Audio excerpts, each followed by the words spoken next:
जय हिंद दोस्तों।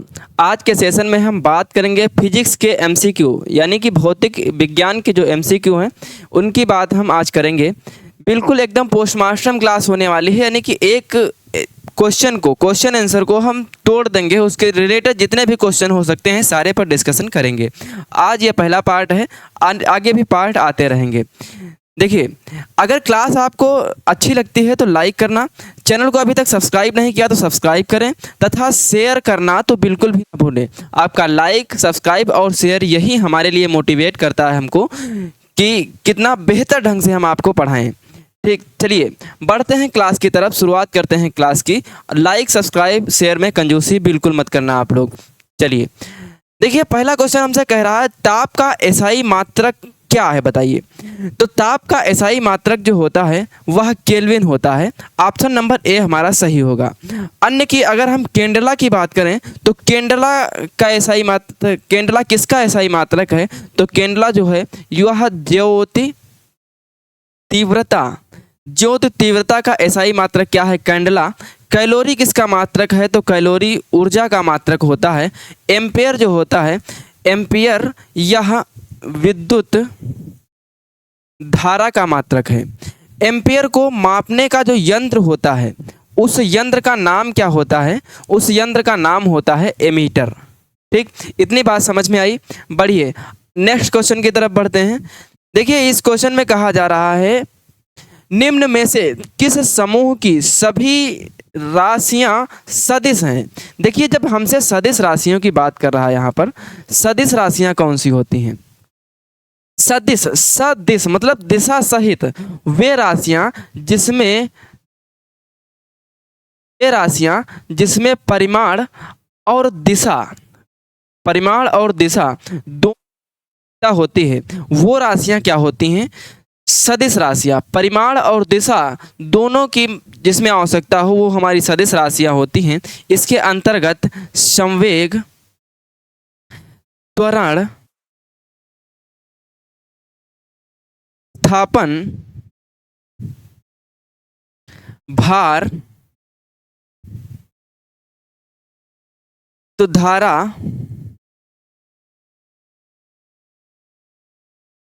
तो तीव्रता,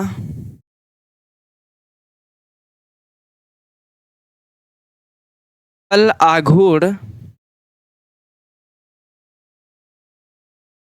और चुंबकीय क्षेत्र।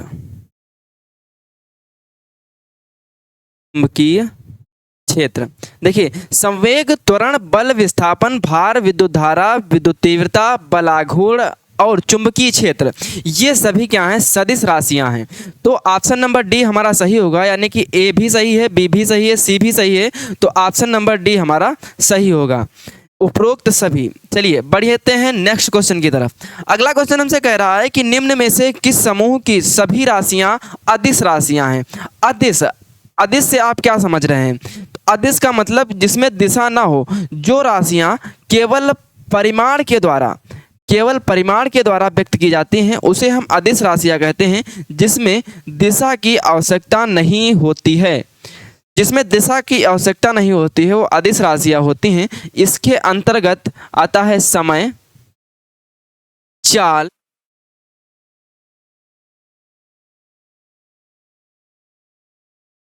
और ताप,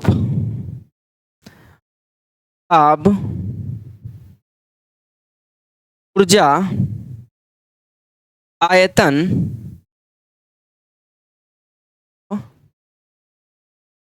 कार्य। ये जो अदिश राशियां होती हैं, समय, चाल, द्रव्यमान, ताप, दाब, ऊर्जा, आयतन, घनत्व, ये सब क्या हैं, अदिश राशियां हैं। इसमें भी उपरोक्त सभी सही होगा, क्योंकि समय, चाल, द्रव्यमान, ताप, दाब, ऊर्जा, आयतन, घनत्व, कार्य, ये सब क्या हैं, अदिश राशियां हैं। तो उपरोक्त सभी, इसमें ऑप्शन कौन सा सही होगा, उपरोक्त सभी। Option number D is the correct answer. चलिए नेक्स्ट की तरफ बढ़ते हैं। एक प्रकाश वर्ष बराबर होता है, एक प्रकाश वर्ष में कितना होता है। अगर हम एक प्रकाश वर्ष की बात करें, एक प्रकाश वर्ष, तो ये प्रकाश वर्ष जो होता है ये लंबाई का मात्रक होता है। काहे का मात्रक होता है, लंबाई या दूरी का मात्रक होता है।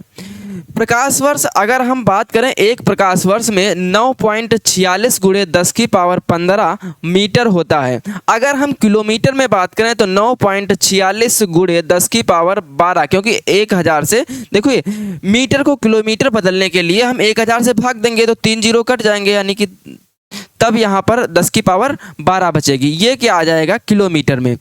आइए तो यहाँ पर देखिए ऑप्शन नंबर ए और ऑप्शन नंबर बी दोनों सही हैं, तो ऑप्शन नंबर डी हमारा सही होगा। ए और बी दोनों क्वेश्चन सही हैं। जैसे प्रकाश वर्ष लंबाई और दूरी का मात्रक है, ऐसे ही एक पार्सेक होता है। पार्सेक ये भी क्या, ये भी दूरी का मात्रक है। एक पार्सेक बराबर कितना होता है? एक पार्सेक बराबर 3.262 प्रकाश वर्ष। ये भी क्या है? दूरी का मात्रक है। आई बात समझ में? देखिए लाइक सब्सक्राइब और शेयर में कमी नहीं करना है। क्लास एकदम हर ऑप्शन के बारे में हम बताएंगे जो भी इसमें दिया होगा। चलिए नेक्स्ट क्वेश्चन की तरफ बढ़ते हैं। जड़त्व का गुण। जड़त्व क्या होता है? जड़त्व यानी कि स्थिरता। जड़त्व का गुण अगर हम बात करें जड़त्व का, तो स्थिरता प्रत्येक वस्तु जो होती है वह अपनी ही अवस्था में रहना चाहती है। कोई भी वस्तु हो वह अपनी ही अवस्था में रहना चाहती है। एक थे न्यूटन महोदय। न्यूटन ने गति के 3 नियम दिए, जिसमें प्रथम नियम जो हमारा था, फर्स्ट नियम, वह था हमारा जड़त्व का। सेकंड नियम की अगर बात करें तो सेकंड नियम था संवेग का नियम। सेकंड नियम संवेग का नियम। और थर्ड नियम जो था यह था क्रिया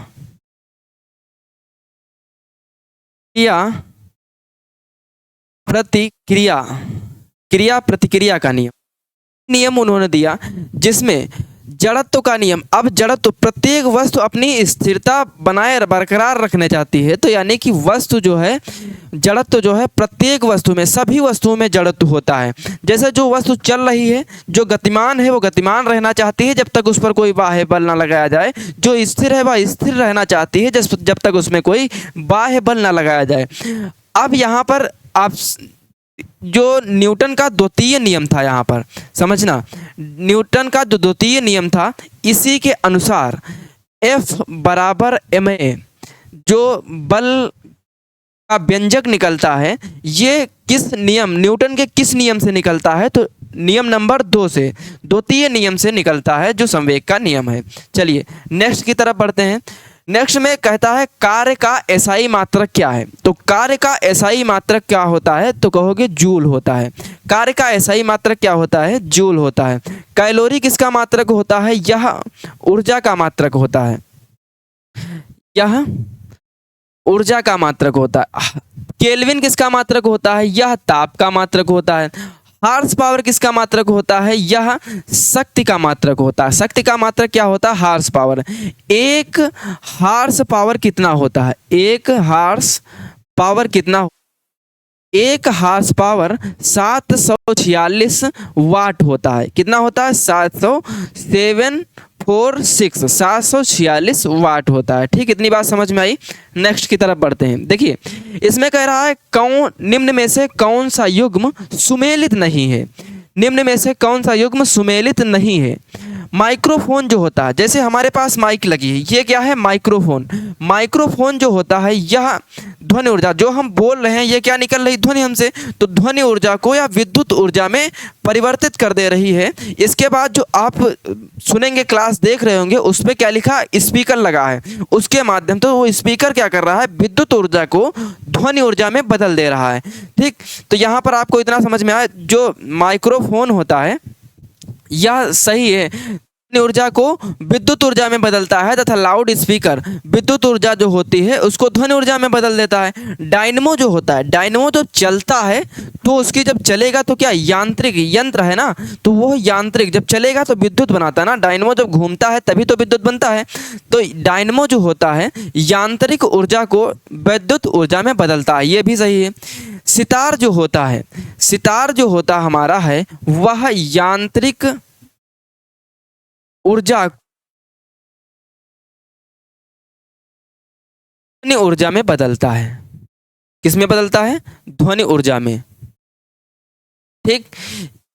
तार जो होता है यांत्रिक ऊर्जा को ध्वनि ऊर्जा में बदलता है, ना कि ध्वनि ऊर्जा को यांत्रिक ऊर्जा में। तो ऑप्शन नंबर डी हमारा सही होगा, यानी कि सुमेलित नहीं है।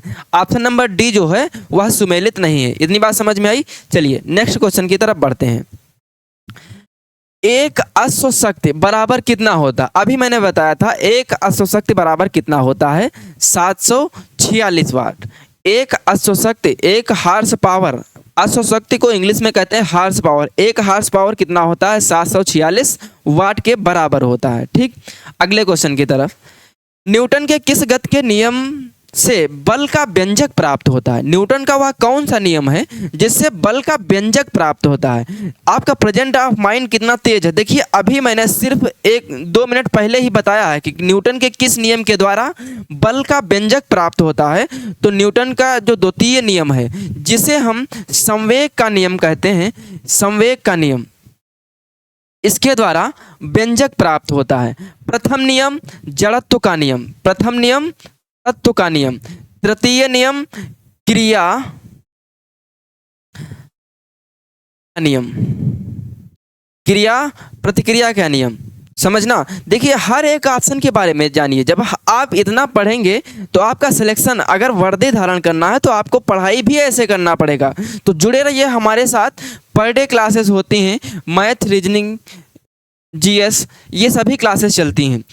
तो यहाँ पर आप जीएस देखिए, जीएस की प्रैक्टिस ऐसे करना है कि आपको चारों ऑप्शन के बारे में पढ़ना है। ठीक, तो अब देखिए यहाँ जैसे मैंने यहाँ पर 4 ऑप्शन से सभी के बारे में बताया। ठीक, ऐसे ही आपको पढ़ाई करनी है। अगले क्वेश्चन की तरफ बढ़ते हैं।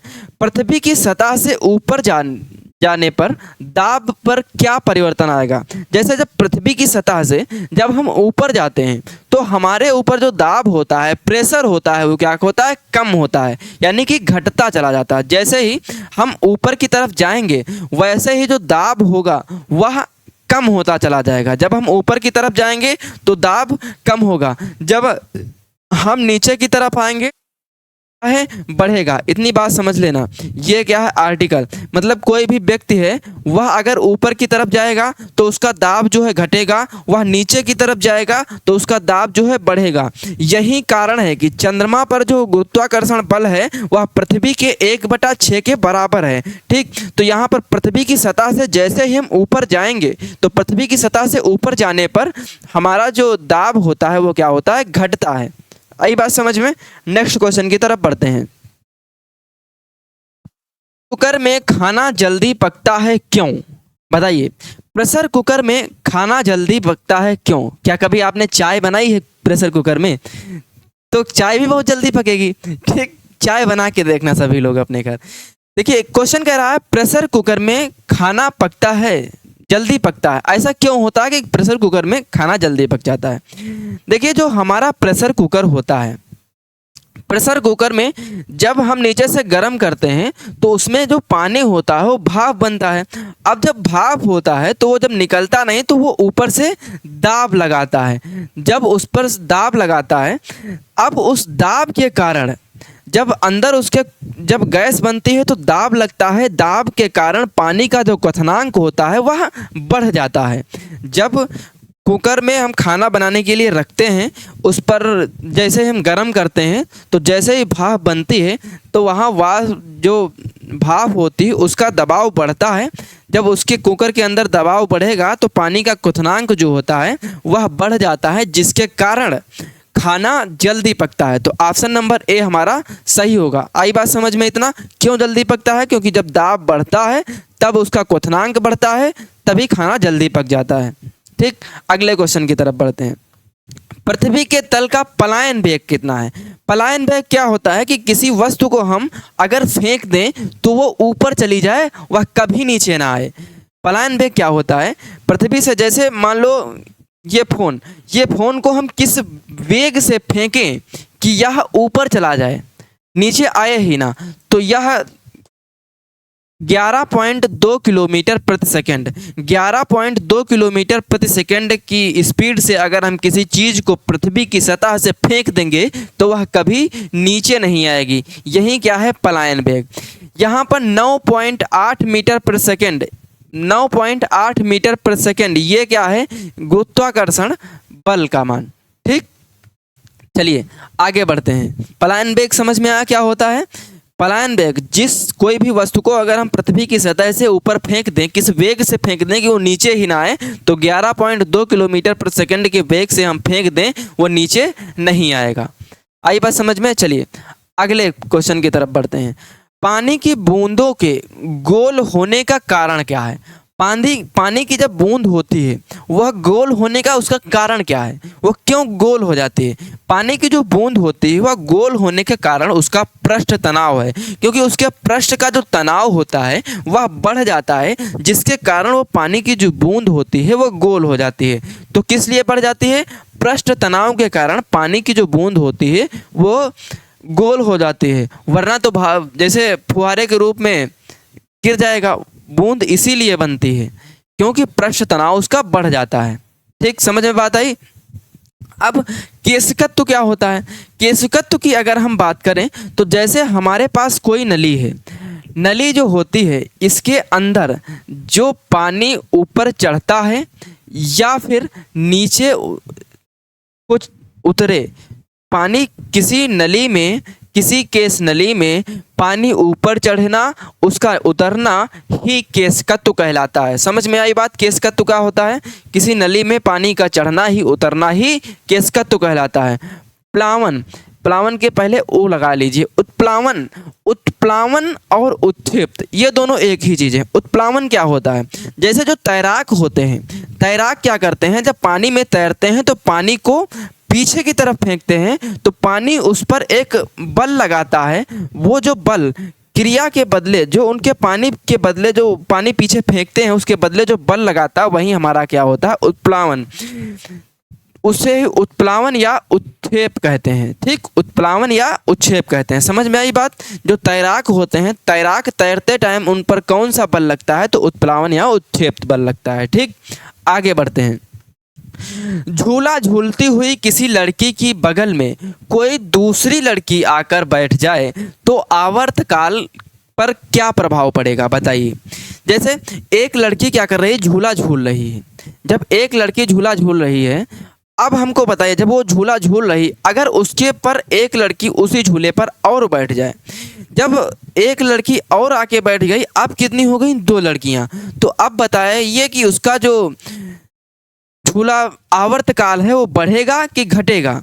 तो आप कहेंगे एक लड़की थी 2 हो गई, जल्दबाजी में तुरंत आंसर करेंगे बढ़ेगा। नहीं, बढ़ेगा नहीं, उस पर कोई भी परिवर्तन नहीं होगा, अपरिवर्तित रहेगा। उस पर ना तो बढ़ेगा।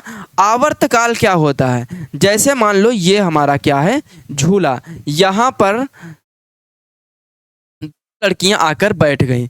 अब ये जैसे ही ऐसे दोलन गति में काम करेगा तो इसका आवर्तकाल जो होगा वो वहीं रहेगा, आवर्तकाल पर कोई प्रभाव नहीं पड़ेगा।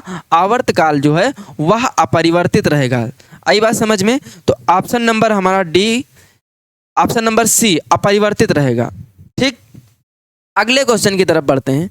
अगला क्वेश्चन कह रहा है कि गर्मियों में लोलक की लंबाई बढ़ जाने पर उसका आवर्तकाल पर क्या प्रभाव पड़ेगा? जैसे सेम झूला था, अगर झूला की लंबाई बढ़ा दें तो आवर्तकाल बढ़ेगा, झूले की लंबाई छोटी कर दें, जैसे जब ऊंचा झूला कहीं बन जाता था, जैसे गांव में क्या होता, ऊंचा झूला बन जाए तो उस पर बच्चे बैठ नहीं पाते हैं, तो जब उसकी लंबाई छोटी कर दी गई ना, तो जब झूला की लंबाई छोटी कर देंगे तो आवर्तकाल पर क्या प्रभाव पड़ेगा? आवर्तकाल कम होगा। ठीक, अब जब झूले की लंबाई बढ़ा देंगे ताकि छोटे बच्चे भी बैठ सकें, तो झूले की लंबाई जैसे ही बढ़ा देंगे तो उसका आवर्तकाल बढ़ जाएगा।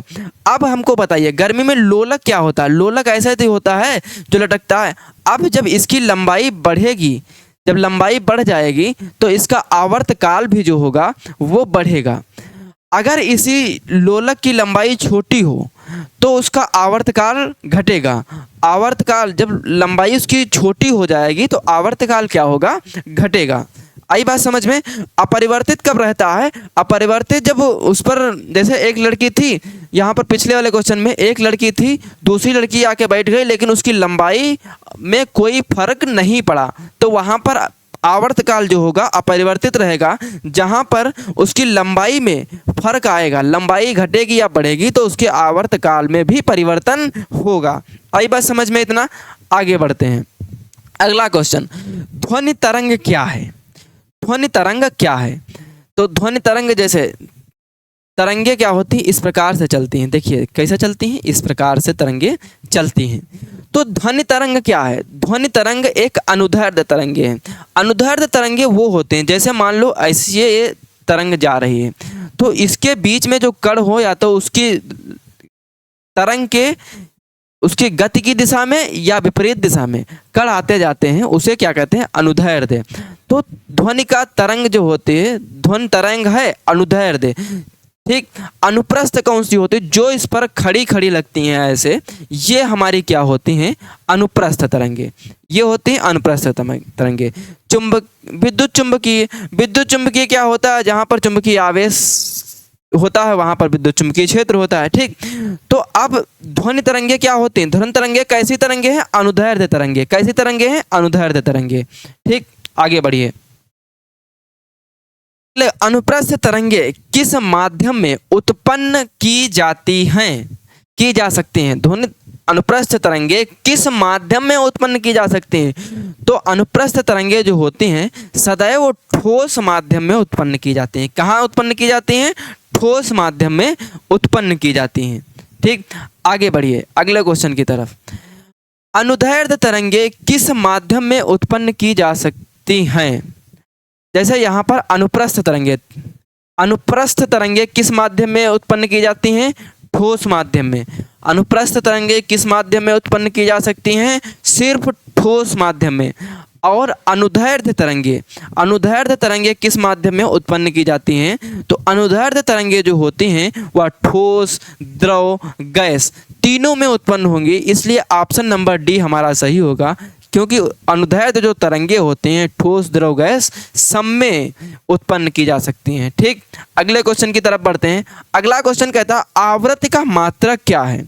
तो आवृत्ति का मात्रक जो होता है वह हर्ट्ज होता है। अब जो अन्य इसके विकल्प दिए हुए हैं, इसमें हर्ट्ज जो होता है, आवृत्ति का यूज कहाँ पर हुआ है उसके अनुसार ही, किस यूनिट के साथ यूज हुआ है, कैसे यूज किया गया है आवृत्ति को, वहाँ पर उसके अनुसार मात्रक लगाते हैं। तो किलोवाट हो, हर्ट्ज पर सेकंड हो, किलो हर्ट्ज पर सेकंड हो, ये सब स्थिति के अनुसार मात्रक लगाए जाते हैं। ठीक, अगले क्वेश्चन की तरफ बढ़ते हैं। ध्वनि तरंग का वेग सबसे अधिक होता है। जो ध्वनि तरंगे होती हैं इसका वेग जो होता है सबसे अधिक किस में होता है? तो जो ठोस चीज़ होती है, ठोस चीज़ जो होती है, ठोस चीज़ में ध्वनि तरंगों का वेग जो होता है वह सबसे अधिक होता है। समझ में आई बात? जैसे कहीं कभी कभार बचपन में देखे होंगे लोग, जब पटरी पर कान लगा के, जैसे रेलवे पटरी होती है जो, उस पर कान लगा के सुनते हैं कि ट्रेन आ रही नहीं आ रही। ठीक, यही कारण होता है, क्योंकि ठोस में जो ध्वनि होती है बहुत तेज तीव्र गति से चलती है। तो ध्वनि तरंग का सबसे ज़्यादा वेग किस में होता है? ठोस में। और सबसे कम किस में होता है? तो सबसे कम निर्वात में होता है। सबसे ज़्यादा ठोस में, सबसे कम निर्वात में। ठीक, आई इतनी बातें समझ में आई आपके? बोलो हाँ या ना। देखिए आप अपने जो भी सुझाव हैं, जो भी आप चाहते हैं, उसके कमेंट सेक्शन में कमेंट करते रहिए। सेशन पसंद आए तो लाइक करना, सब्सक्राइब और शेयर, इसमें कमी नहीं है। सब्सक्राइब करते रहिए, आप जिस भी ग्रुप से हैं शेयर करते रहिए। सब में जिस भी ग्रुप से जुड़े हैं आप शेयर करते रहिए, लोगों के पास शेयर करते रहिए। देखिए मैंने क्या किया, हर एक क्वेश्चन को उसके ऑप्शन के अनुसार बिल्कुल पोस्टमार्टम करके एकदम तोड़ के हमने बताया कि क्या उसके रिलेटेड क्या क्या पूछा जा सकता है, इम्पॉर्टेंट क्या है, सब कुछ मैंने बताया आपको यहाँ पर। ठीक, आज की क्लास यहीं तक। सेशन पसंद आए तो लाइक करना, चैनल को अभी तक सब्सक्राइब नहीं किया तो सभी लोग प्लीज़ सब्सक्राइब करें, और शेयर करना तो बिल्कुल ना भूलें। जिस भी आप ग्रुप में जुड़े हैं सबके पास शेयर करें, शेयर करना बिल्कुल ना भूलें। आपका लाइक, सब्सक्राइब और शेयर ही हमें मोटिवेट करता है। और अपना जो भी क्वेश्चन हो उसको कमेंट सेक्शन में कमेंट करना ना भूलें। अगर आपको पर्सनली हमसे कोई बात पूछनी है तो नीचे नंबर चला करता है एक सवाल टेस्ट में, जहाँ पर लिखा होगा 95 80 11 4570 9580 11 45 70 डायरेक्ट कॉल कीजिए। कोई भी इंक्वायरी चाहिए आप तुरंत हमसे रूबरू हो सकते हैं, तुरंत पूछ सकते हैं। आज की क्लास यहीं तक। स्वस्थ रहिए, मस्त रहिए, मुस्कुराते रहिए। धन्यवाद।